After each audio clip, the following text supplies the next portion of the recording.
Hey, what's up, YouTube fans? So, the topic for this video, right, is the evolutionary reducibility of the human urinary system, right? And some of this is going to be a review of the videos I've done on the evolutionary reducibility of the digestive system and the reproductive system, because all of these systems are interconnected, especially when it comes to their embryonic development and their evolutionary origin, right? First off, it is because we are Therian mammals, right, that we have urethras, right,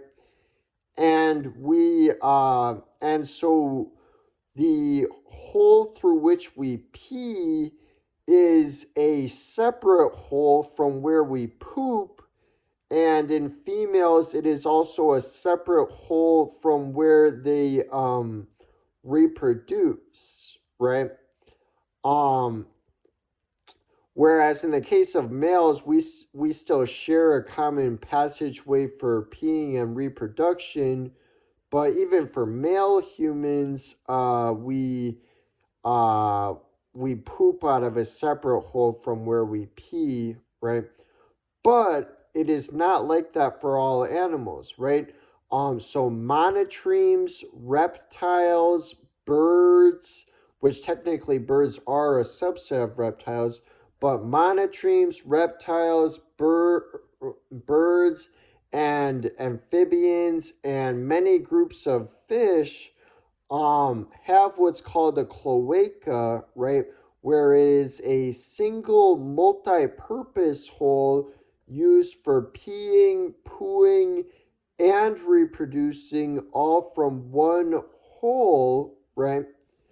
And because we evolved from creatures that had cloacas, right, before the earliest Therians, which is the group that includes all placentals and marsupials, and so ultimately includes us as well as many other creatures.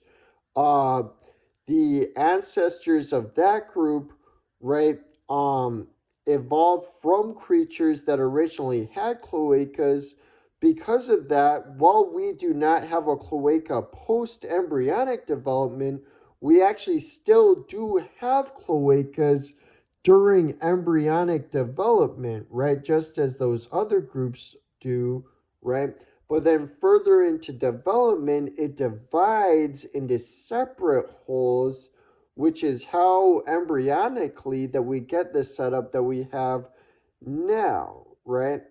Um, and so, but in rare instances, a person can actually be born with a cloaca. It does happen sometimes, right? But generally, it divides into separate holes, which is how we get our current setup as Therian mammals, right? Um,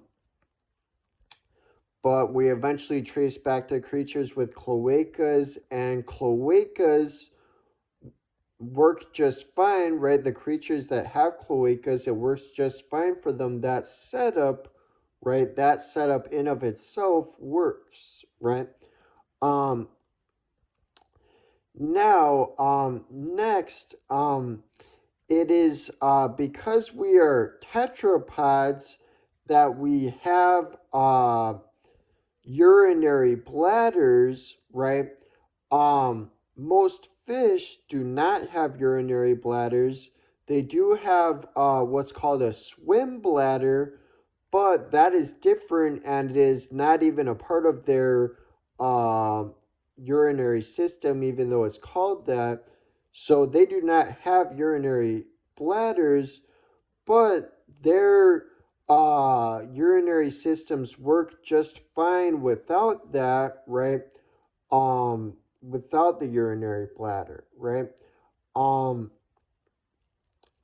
and then next, it is because we are vertebrates that we have kidneys and ureters, right? Most vertebrates have kidneys, and well, in fact, all vertebrates have kidneys, right? And most vertebrates have ureters, right? Whereas invertebrates do not have these organs, right? And yet, invertebrates, they still manage to drink water, right, and other liquids, right? And most invertebrates are still able to excrete liquid waste, right? Even though they do not um, have a urinary system of the sort that vertebrates have, right? And it works just fine for them without kidneys, without ureters, without any of these organs, right? Um, Now, mind you, we could not survive without kidneys, right? But just as is so often the case with showing the evolutionary reducibility of these systems, right? The dependency that we now have on the kidneys was evolved only after our ancestors already had kidneys, right? Whereas when they first had kidneys, which we're talking, this is way, way back, right before the last common ancestor of all vertebrates. So back like when our ancestors were still fish, jawless fish, maybe even before they were fish, really far back. So, way back in our evolution, way before they were any, a long way from humans, right? Many stages back, deep, deep in our evolutionary past. But we eventually, in the first of our ancestors to have kidneys, they did not have dependency on kidneys. It only gave them evolutionary advantage, but it was not absolutely necessary for their survival like it now is. The dependency on the kidneys was evolved only after our ancestors already had kidneys, right? Um, Whereas eventually we trace back to creatures with no kidneys, right? And furthermore, for amniotes, including humans, which is the group that includes all reptiles and therefore all birds, as well as also included within the amniotes is mammals. And so we are a part of the amniote clade, right? Um, As amniotes, there's three overlapping stages of embryonic development for the kidneys, where we have the pronephros, uh, mesonephros, and metanephros, right? The fish and amphibians, they only have the first two of those stages, right? The pronephros and mesonephros, right? The mesonephros stage, right, only happens for amniotes, right? So that feature was evolved in the ancestor of amniotes, right? Whereas before that, our ancestors had setups more like fish and amphibians where they did not have that stage, right?